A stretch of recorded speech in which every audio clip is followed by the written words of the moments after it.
बोलिए श्रीमद् भागवत कथा की जय। चतुर्थ स्कंद। प्रथम स्कंद में अधिकार का वर्णन किया है। भागवत का श्रोता कैसे होना चाहिए यदि बातें बतलाई गई है, तो दूसरे स्कंद में ज्ञान लीला बताई गई है। मृत्यु जब समीप आ गया हो तब जीव कैसे व्यवहार करे, उस समय मनुष्य मात्र का क्या कर्तव्य है, यदि का ज्ञान आदि का ज्ञान गुरु के द्वितीय स्कंद में दिया गया है। पात्रता के अभाव में ज्ञान टिकता नहीं है, सुपात्र के अभाव में ज्ञान शोभता नहीं पाता, धन और ज्ञान सुपात्र के बिना शोभता नहीं पाते हैं। जब तक ज्ञान क्रियात्मक नहीं होता तब तक वह अज्ञान जैसी ही होता है। बहुत जानने की अपेक्षा तो जितना जान लिया है उस जीवन में उतारने का प्रयत्न करना चाहिए। ज्ञान जब तक क्रियात्मक ना बन जाए तब तक उसे कोई कीमत नहीं होती है। जब ज्ञान क्रियात्मक होती है तभी वह शांति देता है। ज्ञान का शब्द रूप ही मत रहने दो, उसको क्रियात्मक बनाओ। विचार करने पर ज्ञान होता है कि ज्ञान का अंत ना कभी हुआ है और ना कभी होने वाला ही है, परंतु ज्ञान और क्रियात्मक बनाता है तभी शांति मिलती है। गुरु के द्वार पर दिए गए ज्ञान का क्रिया में आप जीवन में किसी प्रकार उतारना चाहिए, वह बात तीसरे स्कंद में बताई गई है।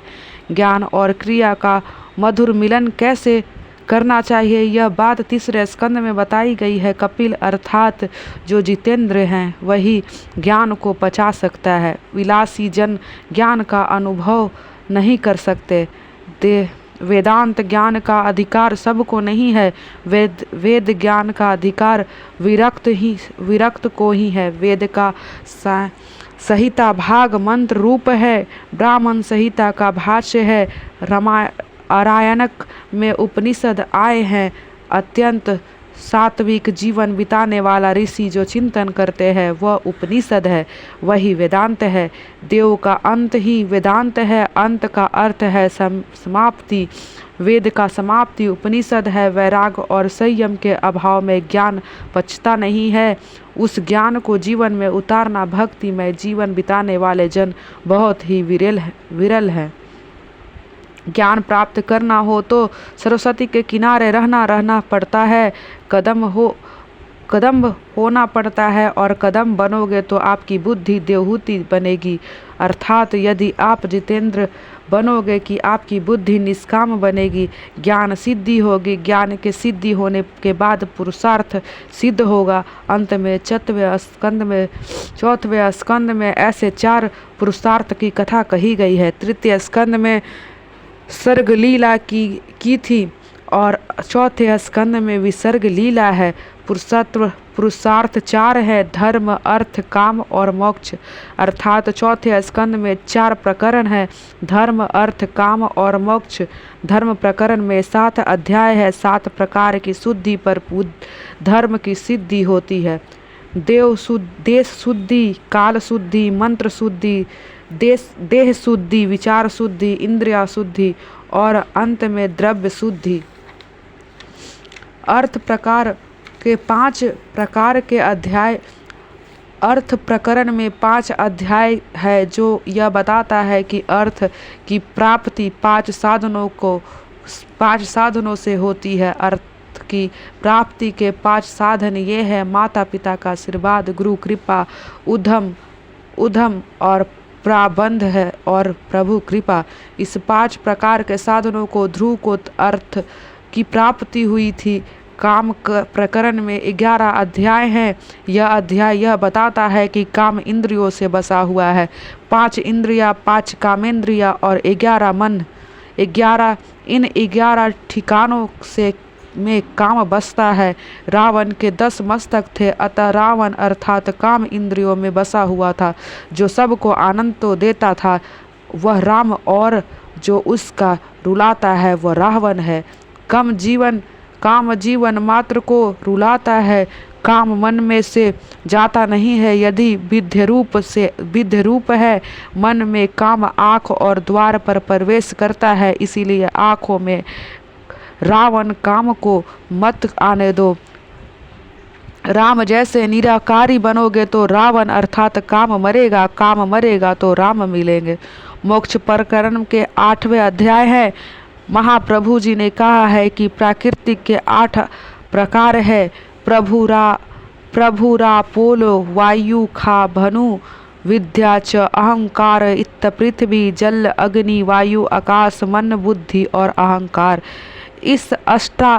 इस अष्टाधा प्रकृति को भी काबू में रखता है उसे मोक्ष मिलता है। जो अष्टधा प्रकृति के बंधन में मुक्त होता है वही कृतार्थ होता है। प्राकृतिक पर विजय पाने वाले को मुक्ति मिलती है। पृथ्वी जल वायु आकाश तेज मन बुद्धि और अहंकार को काबू में रखो। प्रकृति का अर्थ स्वभाव है। अनेक जन्मों का सत्कर्म नाम में संचित रहते हैं। बड़े बड़े ऋषियों की प्राकृतिक और अर्थात स्वभाव में वसे वंश में नहीं रह सकता है, इसीलिए बंध में पड़ते हैं। अष्टाधा प्राकृतिक पर विजय पाने वाले को मुक्ति मिलती है। प्रकृति के वश में जो होता है वह जीव है और जो प्रकृति के वश में रखता है वह ईश्वर है। श्रवण कीर्तन और 8 प्रकार की भक्ति जिसकी सिद्धि होती है वह ईश्वर का हो जाता है। तुम भगवान जैसे ना बन सको तो कोई हर्ज नहीं, मगर भगवान के तो होकर रहो। इस प्रकार 21वें अध्याय का 4था स्कंद है। 4 पुरुषों में अब पहले धर्म और अंत में मोक्ष, बीच का अर्थ है काम और इस काम में लगने में भी रहस्य है। धर्म और मोक्ष के बीच के काम और अर्थ को रखा गया है। यह बताता है कि अर्थ और काम के धर्म और मोक्ष के अनुसार प्राप्त होता है। धर्म और मोक्ष ये दोनों पुरुषार्थ मुख्य है, बाकी के दोनों अर्थ और काम गौण है। धर्म के विरुद्ध कोई भी पुरुषार्थ सिद्ध नहीं होता है। धर्म का हमेशा स्मरण रखो। सबसे पहले पुरुषार्थ धर्म है। धर्मानुसार ही धर्म और काम की ही प्राप्ति करनी है। पैसा मुख्य नहीं है, धर्म ही मुख्य है।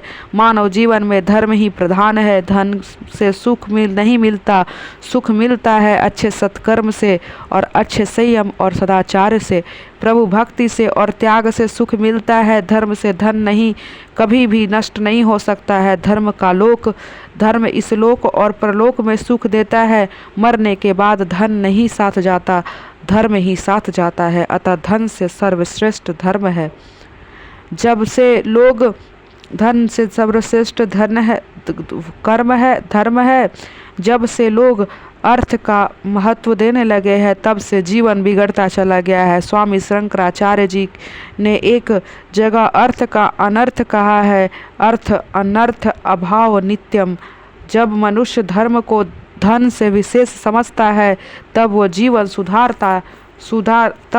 जीवन सुधरता है। अर्थ को धर्मानुकूलन रखो। जो अर्थ धर्मानुकूलन नहीं होता है वो अनर्थ है। देश को संपत्ति के जितने ज़रूरत है इसी से अधिक अच्छे संस्कारों की ज़रूरत है। तुम अपने जीवन में धर्म को सबसे पहला स्थान दो। जीवन में जब काम सुख और अर्थ गौण बनता है तब ही जीवन में दिव्यता आती है। दिव्यता का अर्थ है देवत्व।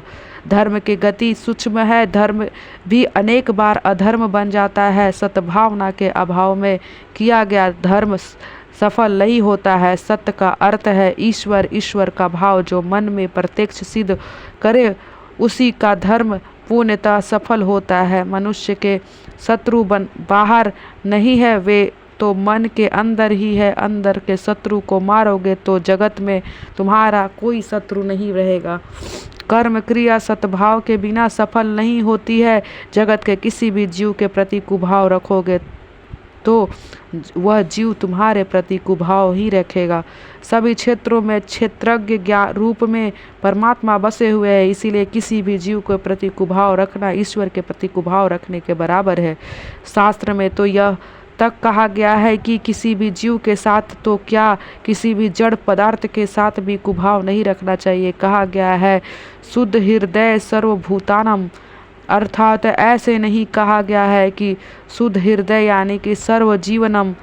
जब जड़ पदार्थ के साथ ही प्रेम करना है, सब सद्भाव रखो और जड़ पदार्थों के प्रति प्रेम रखो। मनुष्य में जब सर्वार्थ बुद्धि जगती है, स्वार्थ बुद्धि जगती है, तब वह दूसरे का विनाश करने के लिए तत्पर होता है। यदि तुम दूसरे के प्रति कुभाव रखोगे तो उसका मन भी तुम्हारे प्रति कुभाव जागेगा। इस पर विचार करने योग्य का दृष्टांत है। एक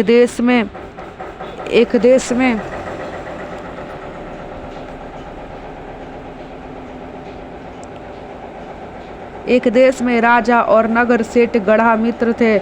दोनों सत्संग करते थे, दोनों एक दूसरे का खूब प्रेम था। उन्हें उस बनिए का व्यापार चंदन की लकड़ी बेचने का था। सेठ का धंधा अच्छे नहीं चल रहा था। 4-5 साल तक घाटा हुआ। आखिरी मुनि मजी ने बताया कि अब तो लकड़ी में दीमक लग गई है, बिगड़ता हुआ माल कोई लेता नहीं है। यदि इस साल में भी पूरे प्रमाण में चंदन नहीं बिकेगा तो व्यापार ठप हो जाएगा। जब चंदन जैसी कीमत लकड़ी ज़्यादा प्रमाण में राजा के सिवा और कौन लेता। स्वार्थ मनुष्य को पागल बना देता है। मनुष्य के मन में जब स्वार्थ जागता है तब वह दूसरे का विनाश करने के लिए तैयार हो जाता है। दूसरे का नुकसान करने वाले को कभी भी फायदा नहीं होता है। मनुष्य के हृदय में जब स्वार्थ जगता है तब विवेक नहीं रहता। प्रत्येक मनुष्य के हृदय में स्वार्थ तो रहता है, मगर उसमें विवेक तो रहना ही चाहिए, जिससे बोलने में शर्म आए। वैसे सोचना भी नहीं चाहिए। नगर सेठ में सोचा कि अगर राजा को कुछ हो जाए तो बहुत अच्छा हो, वह मर जाएगा तो उससे जलाने के लिए चंदन की लकड़ी की ज़रूरत पड़ेगी। इस प्रकार मेरा सारा चंदन की लकड़ी बिक जाएगा और व्यापार ठीक चलेगा। इस तरह सेठ के मन में राजा के प्रति कुभाव उत्पन्न हुआ। दूसरी ओर राजा के मन में भी सेठ के प्रति कुभाव जगा। उस दिन जब वह सेठ राजा के मिलने के लिए आया तब राजा ने मन में विचार उत्पन्न हुआ कि सेठ निसंतान है। यह यदि मर जाए तो उसका सारा धन राज्य भंडार में आएगा। रोज नियमानुसार सत्संग हुआ तो सही, मगर किसी को आनंद नहीं आया। 2-3 दिनों के बाद राजा के मन में विचार पैदा हुआ कि जो पहले कभी नहीं उत्पन्न हुआ था, ऐसे दृष्टा विचार मुझे मगर सेठ के बारे में मैं कैसे हुआ। मनुष्य पाप का मन में छूता रखता है, जिसका उसका जीवन बिगड़ता है। राजा के सारी हकीकत सेठ ने कह दी। राजा ने कहा, तुम्हारे बारे में मेरे मन में बुरे विचार कभी नहीं आए। इससे कोई कारण मेरी समझ में नहीं आ रहा है। क्या तुमने भी मेरे बारे में कुछ बुरे विचार किए थे? सेठ ने कहा कि मेरे चंदन का व्यापार चलता नहीं है, सबका पोषण करना है, कोई माल लेता नहीं है। सो मैंने विचार किया था कि यदि आप मर जाएंगे तो कितना अच्छा हो। आप मरोगे तो आपको जलाने के लिए चंदन की लकड़ी की ज़रूरत पड़ेगी और मेरा सारा चंदन बिक जाएगा। राजा के सेठ को उलाहना दिया कि खराब विचार तुमने क्यों किया? वैष्णव होकर ऐसे दृष्ट विचार करते हो, वैष्णव को शोभा नहीं देता। तुम्हारे मन में ऐसा विचार क्यों आया कि राजा को अपने महल में दरवाजे चंदन के बनवाएं और इसीलिए चंदन खरीद ले? राजा ठाकुर जी के लिए चंदन का झूला बनवाए और मेरा चंदन बिक जाए। इस प्रकार के राजा के भी मन में मन शुद्धि हो गया और बनिया सेठ का मन भी। इसके बाद दोनों के लिए एक दूसरे के प्रति शुभ भावना जगी और दोनों सुखी हो गए। भाव शुद्धि सबसे बड़ा तप है। मानव जीवन में तप के लिए ही जगत के किसी भी जीव के प्रति वैर मत रखो। सद्भावना से रहित किया गया सत्कर्म भी किसी काम का नहीं होता, उसके कई बार धर्म और अधर्म बन जाता है। सत्कर्म करने से यदि होती शुद्धि नहीं हो तो वह सत्कर्म भी पाप बन जाता है। दक्ष प्रजापति ने शिव जी के प्रति कुभाव रखा था, अंत में धर्म और अधर्म में बदल गया। उस यज्ञ का उसको ही मरना वाला हो गया। प्रत्येक मनुष्य के प्रति सद्भाव रखने से कार्य सफल होता है, सबका कल्याण हो, यही सत्य और सत्य कार्य है।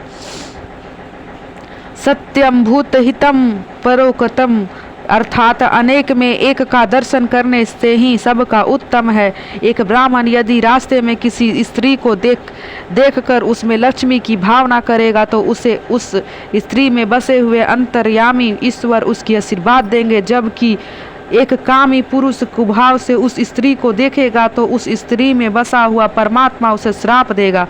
कभी भी ईश्वर भाव रखो। यदि तुम अपनी ईश्वर भाव रखोगे और दूसरे भी तुम्हारे प्रति ईश्वर भाव रखेंगे, कई बार धर्म भी अधर्म बन जाता है। उसका कारण यह है कि धर्म करने वाले उसमें समभाव नहीं रखता है। सब में समभाव रखने से ही सबका उत्तम धर्म है। सबको समभाव रखोगे तो सुखी रहोगे। सद्भाव का अर्थ ही ईश्वर का भाव है।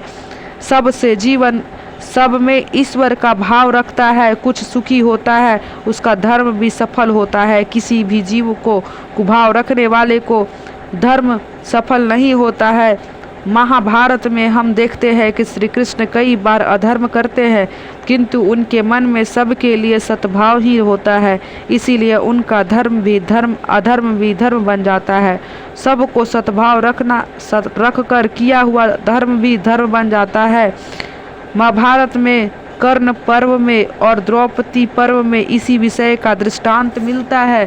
कर्ण पर्व में कहा गया है कि जिस समय कर्ण अपने रथ का पहिया जमीन में निकाल रहा था और निरशस्त्र था, उसी समय भगवान ने अर्जुन से कहा कि तू इस कर्ण को मार।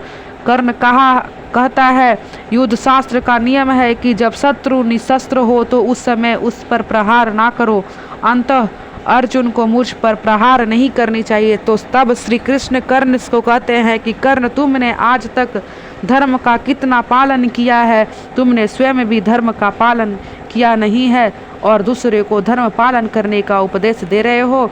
भारी सभा में द्रौपदी का अपमान किया गया और समय तुम्हारा धर्म कहाँ गया था। इस प्रकार द्रौपदी पर्व का कथा आती है। द्रोणाचार्य पांडवों सेना का विनाश कर रहे थे। श्री कृष्ण सोचा यह बुढ़ा मरेगा नहीं तो अनर्थ होगा, इसीलिए मैं अश्वत्थामा नाम की हाथी मारा गया। इस कृष्ण ने सोचा कि यदि द्रोणाचार्य को कहा गया कि तुम्हारा पुत्र मारा गया तो पुत्र के शोक के कारण युद्ध बंद कर देंगे। यह सोचकर उन्होंने घोषणा करवा दी कि अश्वत्थामा मारा गया। द्रोणाचार्य ने सोचा कि बेटे को मार दिया गया है, अब युद्ध क्यों करूं। परंतु यदि धर्मराज युधिष्ठिर कह दे कि अश्वत्थामा मारा गया तो मैं सच मानूं। युधिष्ठिर ने भगवान कहते हैं, बोलो अश्वत्थामा मारा गया। युधिष्ठिर कहते हैं, राज्य के लिए मैं असत्य कैसे बोलूं। भगवान कहते हैं कि दुर्योधन पापी है, वह मरेगा तो सुखी होगा और जीवित रहेगा तो अधिक पाप करेगा और दुखी होगा। जिसके सबका कल्याण हो वही सत्य है। द्रोणाचार्य ब्राह्मण होकर भी अधर्मी दुर्योधन को सहायता कर रहे हैं, वो पाप कर रहे हैं। द्रोणाचार्य अगर युद्ध छोड़ दे तो उन्हें ज़्यादा अधर्म नहीं होगा। इसीलिए कहता हूँ कि बोलो कि अश्वत्थामा हत। भगवान ने बहुत आग्रह किया, इसीलिए युधिष्ठिर ने बोलना पड़ा कि अश्वत्थामा हत। असत्य बोलने पर पाप ना लगे, इसीलिए उसके बाद बोले कि नरो वा कुंजरो वह।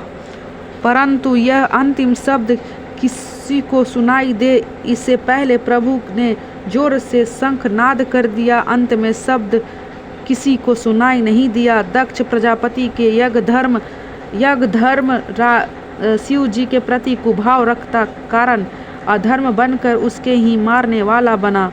दूसरी तरह श्री कृष्ण का असत्य भाषण रूपी धर्म अधर्म भी सबके कल्याण के लिए किया गया। होने के कारण अधर्म बन गया। सत्कर्म करते समय भाव शुद्ध ही रखो, हृदय शुद्ध रखो। शुद्ध भाव रखना ही सबके बड़ा तप है। इसीलिए तो स्वरमाम